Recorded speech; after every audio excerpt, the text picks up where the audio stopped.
পাঠাইছে এই দুনিয়াতে। পাঠাইছে কেন? আল্লাহর ইবাদত করার জন্য, ঠিক না?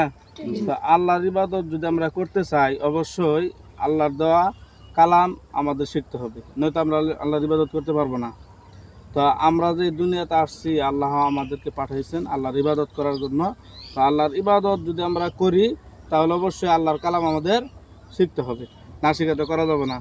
আমাদের যত ধরনের মুসিবত আসুক, যত ধরনের মানুষ আমাদেরকে খারাপ বলুক বা যা কিছু বলুক, আমরা কার উপর ভরসা করব? আল্লাহর উপরে ভরসা করব। আল্লাহ ছাড়া আমাদের কেউ নাই। আল্লাহ ছাড়া কেউ আছে? কেউ নাই। আমরা যদি একটা বিপদে পড়ি, তাহলে কার পায়ে দিয়ে সেজদা দিব? আল্লাহর পায়ে সেজদা দিব। আমাদেরকে যদি মানুষ কষ্ট দেয়, আমরা কাকে দিয়ে ডাক দিব?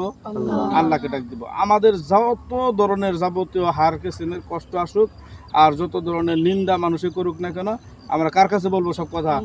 আল্লাহর কাছে বলবো। বাবা মাও যদি কষ্ট থাকে, তো কার কাছে দোয়া করব? আল্লাহর কাছে দোয়া করব। করবো তো ইনশাআল্লাহ।